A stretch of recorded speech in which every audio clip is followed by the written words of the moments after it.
Bernhard Müller is a Swiss entrepreneur whose Centi app provides financial services on the BSV blockchain.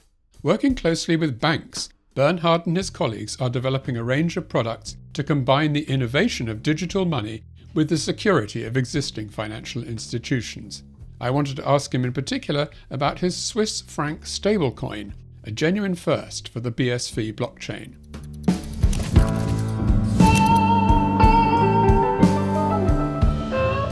You're listening to CoinGeek Conversations with Charles Miller.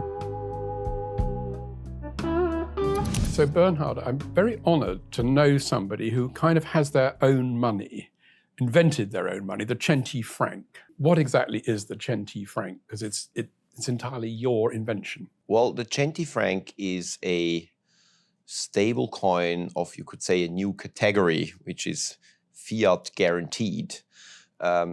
Centi Franc is a stable coin where you, as a holder of the token, have a process that shall the issuer, which we don't hope that happens, Centi, shall the issuer default, you know exactly how you can get your money as it's backed by a Swiss bank guarantee. Right, so when we say backed, that means that for every Centi Franc that you issue, the bank will guarantee to provide Correct. the equivalent amount of money. In what circumstances would that be required?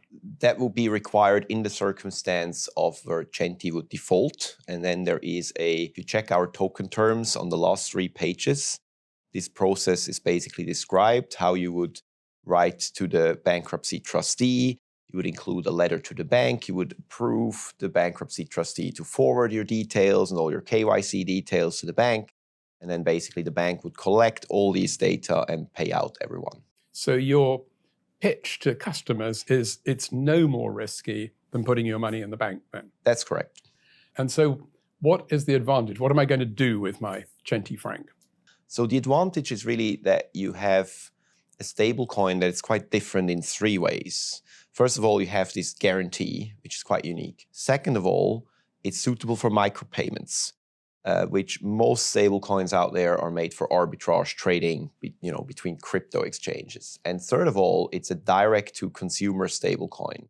So you don't need to bring us 200 million Swiss franc for us to interact with you directly. You can purchase this from us, and you can also return it to us. But the main purpose is that you use it for payments, micropayments.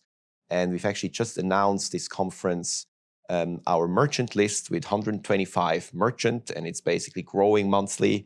And you can go there and check merchants that accept Centi. And of course, we want to engage other people as well, developers, people from this community, or any sort of business cases that people could imagine to also use this stablecoin, completely independent from Centi's technology or infrastructure. And so it is essentially valued as a Swiss franc. So it's independent of the changing volatile price of any Bitcoin SV or any other crypto, right? That's correct, yes. So in that case, really you haven't got anything to lose, and it's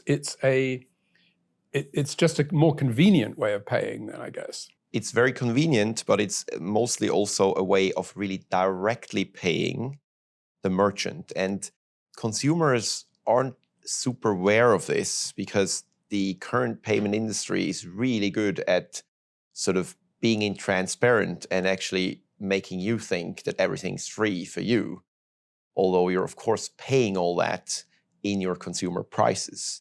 And the industry has for many, many decades been successful in forbidding merchants to charge a different price for this payment method versus another. Yeah, sometimes you have to pay a bit more if you want to buy something on a credit card. It's coming now. Yeah, it's been, in their terms, it's always been forbidden. But many governments now say, well, actually, that's sort of anti-competitive behavior. If people can't experience the different prices for the convenience, then they can also not make an informed decision of what they're using.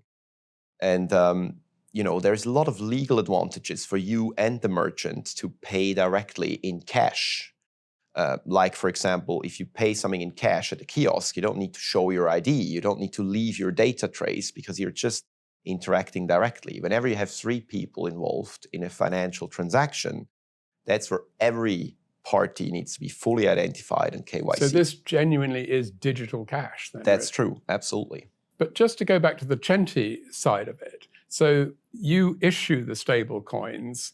If I want to buy some stable coins, I send money to Centi, is that right? I mean, what form would I send my money to you? Currently, we accept 3 forms: cash at the Swiss Post Office, bank payments, or credit cards. And of course, for credit cards, we also have to charge a fee, unfortunately, but it's instant. Yeah, with the bank payment, it's next day. Mm-hmm. We check our account automatically every quarter an hour. As soon as we register your payment, we send the stable coin to your wallet. So, to my Centi wallet that I've downloaded. Yes.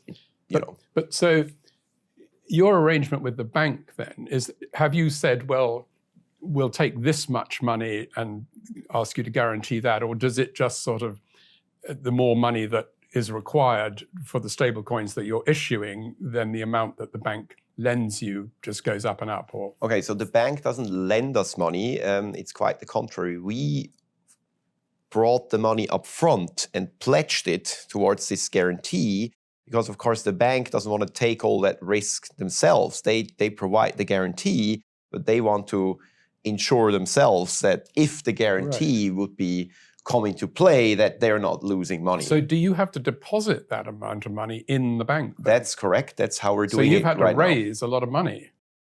Yes. And the more successful it is, the more money you will have to raise. Yes and no. So the thing is, let's say you have an initial sum of X. Now you've sold half of X into the market. Yeah. And what we're doing is we don't take that money and use it for operational purposes. We take that money and reserve it, and then we bring it to the bank and say, here's more money, now increase the guarantee. So you can actually sort of loop that almost infinitely. So as long as you're sort of one step ahead. Yes, we always need to be one step ahead. It's kind of full reserves, yeah.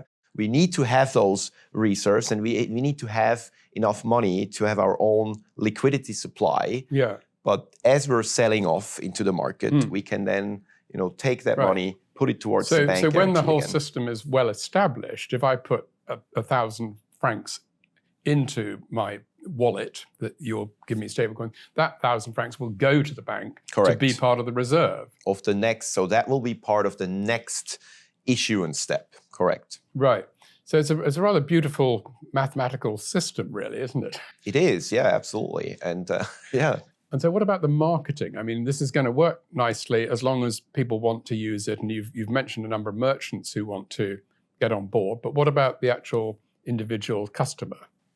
Yeah, actually, we were quite surprised. We were able to sell a lot of it even before, you could go, or before we even announced this merchant list, because people, as a novelty or just because, they like the Swiss franc or for whatever reason, they already started buying it. And so the demand will only increase the more merchant and utility and providers that actually do something useful with the stablecoin will come on board. Well, that's interesting. So I'm based in London. If I wanted to just buy some Swiss francs, then the option would be to send you some pounds and I'd get stablecoin Swiss francs on my app. Well, at this point, you would have to ensure that Swiss francs arrive in our bank account in Switzerland from the UK, which is no problem. You can do that, but you will have to pay the currency conversion yourself. There wouldn't really be any great advantage in that because I could have just bought the Swiss francs then. Well, yeah, if you want to have Swiss franc on a bank account, then that would be the easier part. But if you want to have a Swiss franc that's ultra versatile and can be used for micropayments, to pay content creators, to get access to streams and all these other things we're planning or already have, that's not something you can do with money on a bank account because it's not cash. Right. Well, just going back to the customers then, I mean, what sort of response have you had now that they can actually use it with merchants? Is that taking off? Or? Yes, I mean, there was really good feedback. I mean, we just put this list up 2 days ago. There was really good feedback because it really now closes the loop. There are so many pieces to our ecosystem, and the stablecoin was, of course, a very important sort of base foundation layer so that, normal people can come in, let's say that way. And the merchant's list kind of completes the cycle. Now we have an app for consumers. We have all those merchant integrations and the merchant portal. We have the stablecoin as a base. We have the on and off ramps. And now we actually also have consumers that can go and pay something. And now we can start with marketing and actually doing really great promotions that, consumers also have these incentives to actually try it out, get in and, pay with it.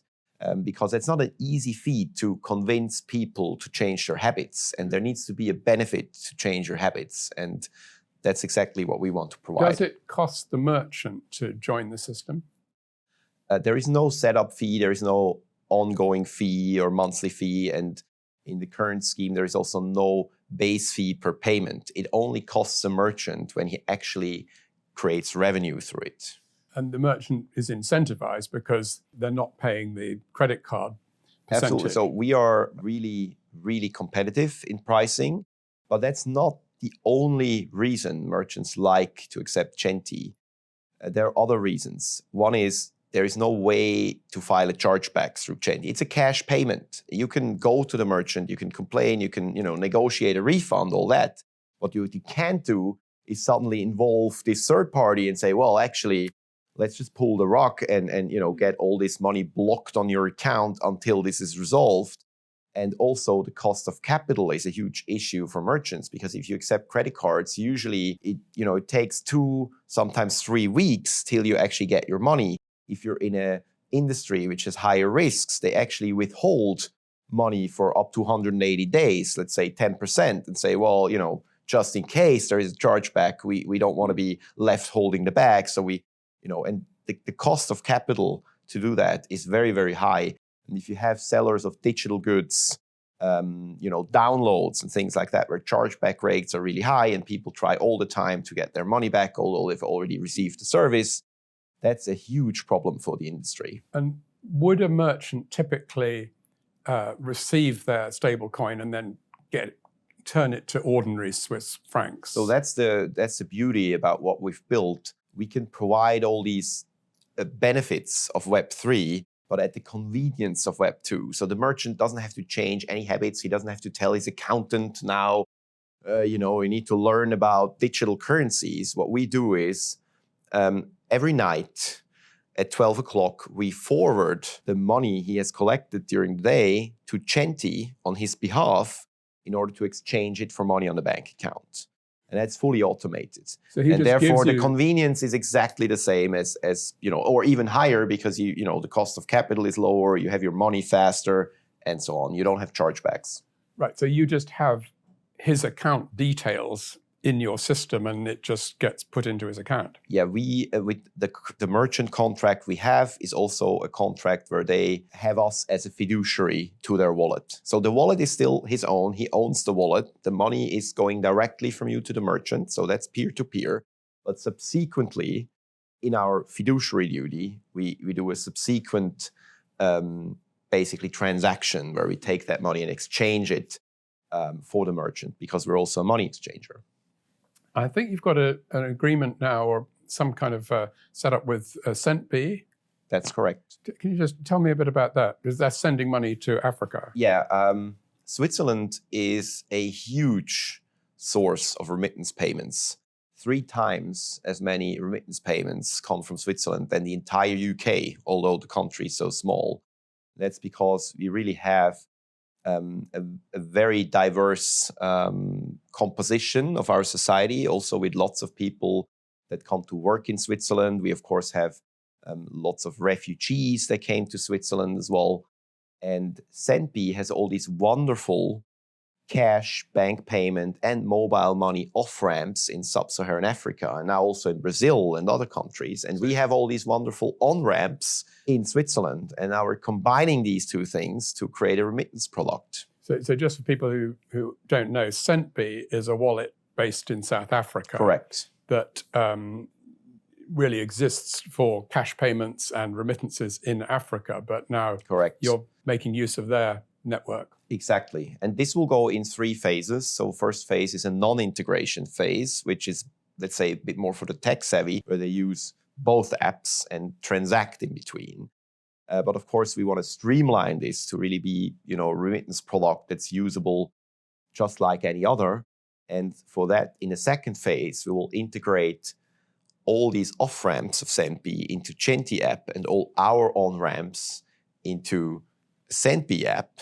And basically the product will be the same, but each company can keep doing, its marketing for their app downloads, and, we can market it on the Swiss market, and, people can stay within one environment. They don't necessarily, of course, they see it all in the terms, but they don't necessarily need to know that they're leaving Centi and that there's a third-party provider. For them, it's just one integrated experience. And then in the third phase, after a certain threshold is reached, we want to really explore if we can use a stablecoin as a bridge currency instead of BSV, because that will, be even better for the consumer and for the both companies involved, because nobody has to hedge against any sort of volatility risks. Right. So, we haven't quite explained that, because this Centbee operation is the other side of what Centi does, which is not stable coins, but it's using Bitcoin SV as a currency. Yes, that's right. So eventually you can smooth that over so that I guess you can buy your stable coin in Swiss francs and then get it out at the other end in terms of a local currency mobile in money Africa. in Ghana or in Senegal, and of course the idea of, I think, Centi and Centbee is, of course, that more and more people would start using this Web3 technology and stablecoin or BSV directly. But that's not going to happen overnight. You need to give people what they want. And when they want to send money to their relatives, that's what they want to do. They want their relatives to have cash at hand that they can actually use on the local market or to pay their doctor's appointment or whatever.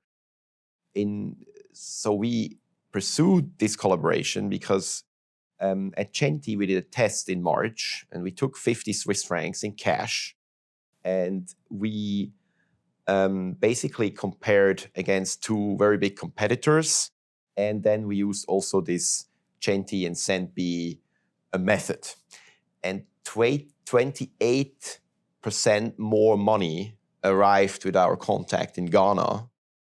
That's a fee saving of 85%. And that's very, very substantial. It's very substantial for those families to have more money. And it's, and we can still provide a very convenient way to do that with cash. And in these communities, cash is really still king. Many people are underbanked or unbanked. And when I lined up in front of Western Union to do this test, there were really people in front of me with cash at hand, and they want to remit cash. Well, I know with Centbee, you can just go to your local corner store and use it, can't you? Yeah, they have a lot of integrations. Also, you can pay your mobile bills, your power bills, and all these things. But it's interesting that you say we don't expect people to get used to using BSV overnight, that you think that is the direction of travel, whereas it might be that you're saying, in fact, the direction of travel is more towards the stable coin and only having to think about your local currency, and that BSV will just, in the end, disappear into the background. But that's not how you're thinking of it. It will be the medium. Well, of course, that's the cool thing about Centi. We can handle, the stable coin or also a stable coin from a third party and BSV. So we're open to everything. Whichever way it flows. Yeah, exactly. Whichever way it flows. We are just convinced at Centi that to, capture the imagination and the hearts and actual engagement of the masses, you need a stable coin, because it's just explaining, there might be volatility, you might have to buy a little bit more BSV to pay your power bill because, maybe in 10 minutes it's a little bit different. People, they want 200 francs on their wallet, then they spend 10, and 3 months later they have still 190. That's the expectation of how we handle money. And that's what we have to provide. Because, in a way, you don't even need the word stablecoin, perhaps, because really you're just saying this is a more convenient way to pay. Yeah, you could call it, people might in the end just call it franc, I have digital franc or whatever. But stablecoin almost raises the possibility that it might not be stable. Yeah, that's true. That's then more really a sort of marketing question and boiling the essence down for what matters for people, how we communicate what this medium is. Of course, it's still important that all the full terms are there and everybody has the possibility to read all those terms and understand these. Of course, that's very, very important. But you also know how it is. If you sign up to, I don't know, a software or something, I mean, these 20 pages, usually people don't read those in full, but it's very, very important that it's there. And particularly in relation to money. Yes, particularly in relation to that. So let's just broaden out a little to end on, because we're here at the London Blockchain Conference. You've been to a few BSV-related conferences before. How would you characterize where we've got to and the mood here? I was really, really positively surprised on the first day. I think there were about 1,400 people here. And I know maybe 50 to 100, which is a really, really good sign. Where, in past conferences, I maybe knew half of the people. And so there is a lot of new blood, a lot of people that are interested. I also feel like that this whole schisma or stigma or whatever, it's like it's not as big anymore. Like, let's say the hardcore front of other Bitcoin variants, they're not as much on the high horse anymore as they used to be, because they have their own problems to deal with, and so people are quite open to say, what, in the end, this is just technology. It's not about religion. It's not about some sort of infighting or anything. It's just like, who can actually provide utility and where can I put my use case on? And this is really so impressive about this technology, that everyone is aligned that we need stability and we need scale. Maybe we've gone through the adolescent phase and we're now a little bit more grown up. Young adults. We're still not, ultra senior. We're still not, have all the wisdom of the world, but it's definitely like that. Yeah, absolutely. And I had a lot of great interactions already. People want to talk business. Some are just interested to learn what's going on. And so far, it's been really, really good. Fantastic. Well, congratulations on stablecoin. Thank you so much, Charles. Look forward to hearing more as it develops. And thank you very much, Bernhard. Thank you. Thank you.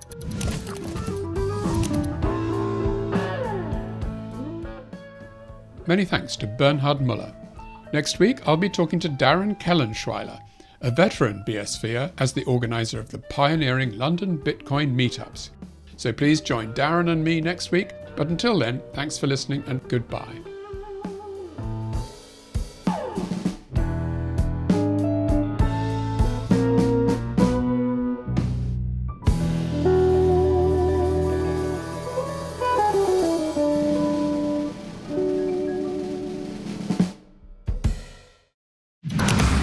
Hey everybody, I'm Kurt Wooker Jr. Join us live on Tuesdays at 2 p.m. Eastern Standard Time, where you can ask me questions, comments, blessings, cursings, grapes, or gropes. You can catch us live across CoinGeek's YouTube, Facebook, Twitter, LinkedIn, and probably a whole bunch of other places too.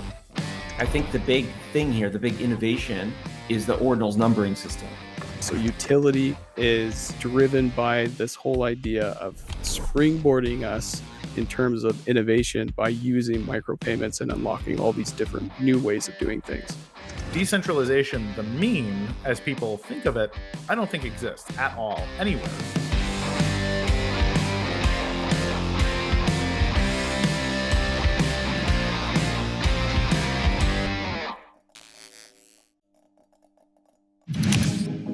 Bitcoin mining, Bitcoin wallet, blockchain, stablecoins, MetaNet, the evolution of money. Everybody is talking about Bitcoin today, but what exactly is it? Learn the basics from experts. Learn what Bitcoin is, how it works, and why it matters. Blockchain 101, your ultimate guide to the fundamentals of blockchain.